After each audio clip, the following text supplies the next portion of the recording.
Tajuk berita, warisan prihatin isu undang-undang, bukan cuba gulingkan Hajiji, kata Syafiee Apdal. Berita seterusnya, Presiden Warisan Muhammad Syafiee Apdal berkata pihaknya tidak berniat untuk menggulingkan Hajiji Noor sebagai Ketua Menteri AMIS lalu apabila ia memanggil sidang media khas. Dalam temu bual dengan Malaysia Kini pada AMIS, 12 Januari, Syafiee berkata dia berhasrat untuk mengadakan sidang media untuk mempersoalkan kesahihan Hajiji sebagai Ketua Menteri berdasarkan undang-undang. Syafiee berhujah, berdasarkan keperluan Perkara 67 Perlembagaan Sabah, hanya pemimpin parti yang menang pilihan raya mempunyai legitimasi untuk menjadi Ketua Menteri. Ketika Hajiji keluar daripada Bersatu bulan lepas, Syafiee berkata warisan berpendirian bahawa Perkara 67 tidak lagi dipenuhi. Ia adalah sebahagian daripada kesahihan jawatan Ketua Menteri. Saya ingin bercakap bagaimana perkara itu tidak dipenuhi. Saya fikir kita mesti menyelesaikannya pada masa itu, katanya. Bukan rampasan kuasa. Sidang media khas itu sepatutnya berlangsung pada pukul 4.30 petang di Hotel The Pacific Sutera di Kota Kinabalu pada 5 Januari tetapi ia tertangguh dan akhirnya dibatalkan pada pukul 6.30 petang. Syafiee tidak menjelaskan mengapa warisan membatalkan sidang akhbar itu tetapi keputusannya adalah untuk tangguh seketika. Keesokan harinya, pengerusi BN Sabah Bong Mokhtar Radin mengadakan sidang media sendiri untuk mengumumkan partinya menarik balik sokongan terhadap Hajiji. Bagaimanapun, itu tidak mencukupi untuk menjatuhkan Hajiji kerana 5 adun BN enggan mengendahkan arahan Bong Mokhtar.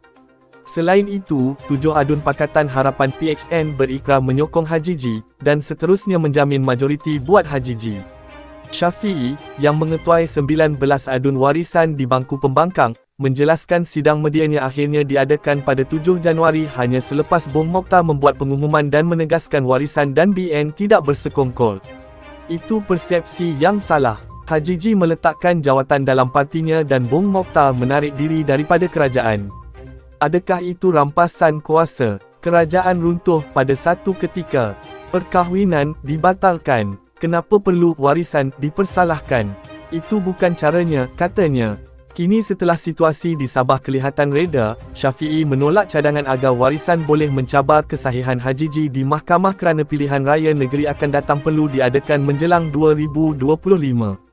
Sebaliknya, Syafiee berkata, warisan akan menumpukan usahanya untuk meluluskan undang-undang anti-lompat parti di Sabah untuk menggalakkan kestabilan politik.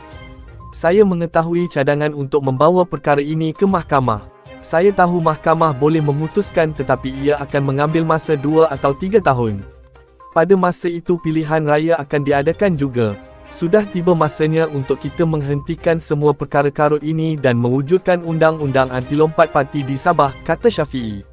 Syafiee yakin pentadbiran Hajiji akan cenderung untuk menggubal undang-undang berkenaan kerana gabungan rakyat Sabah adalah sebahagian daripada kerajaan perpaduan di peringkat persekutuan yang menyokong undang-undang tersebut.